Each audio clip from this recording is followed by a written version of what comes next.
Greetings to everyone. Hope everyone is in pink of their health. This side Swasth Party. I'm a second year student pursuing BLLB honors from MIT Law School, Gwalior, Madhya Pradesh, and currently I'm working as a legal intern with Lexis and Company. So today we are going to discuss on the topic that is the grounds available under Hindu Marriage Act for divorce. Grounds available for divorce under Hindu Marriage Act 1955. So the section 13 of the Hindu Marriage Act 1955 provides the provision for the grounds of divorce available grounds of divorce available under this act. So the section reads as the clause 1 reads, any marriage solemnized whether before or after the commencement of this act may on a petition presented by either the husband or the wife be dissolved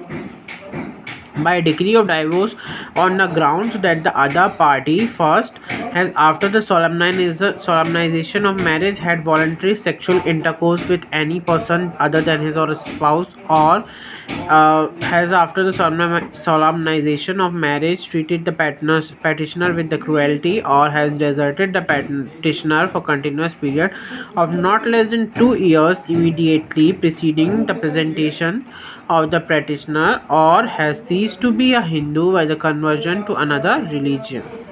or has incurably of unsound mind or been suffering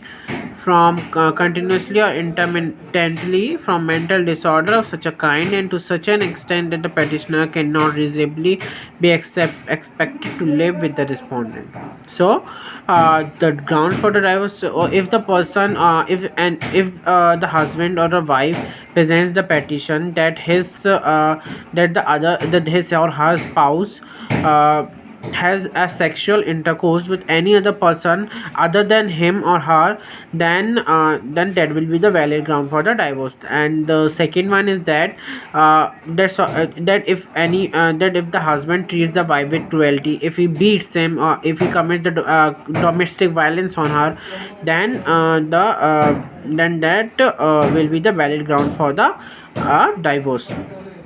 And then thirdly, if I present the petition for divorce today, and from today 2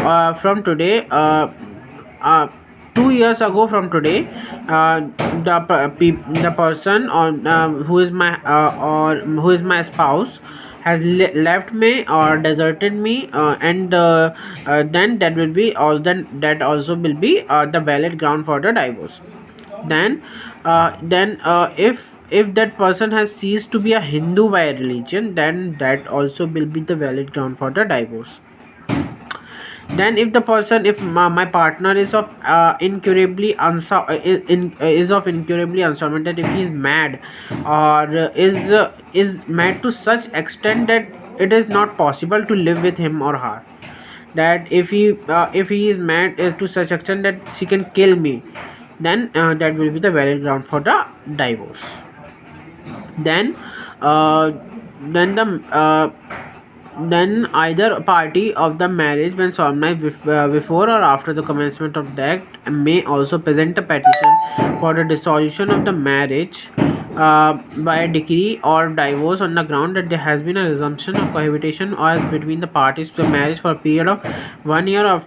hours after passing of a decree for judicial in a proceeding to which they were party. So if the court has passed the decree of judicial separation between the couple, and the 1 year has been over, and they are living separate, then the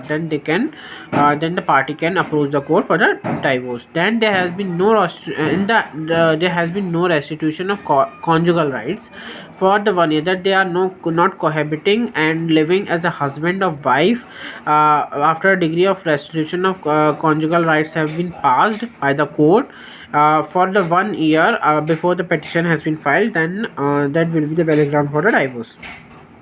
Then we'll discuss the grounds available for to the wife for the divorce, exclusively for the wife to present a petition for divorce in the court in our next video. And if you have any query related to this video or my previous videos, you can do comment in the comment box, and don't forget to press the bell icon and to get the further updates, and click on the subscription button. Thank you.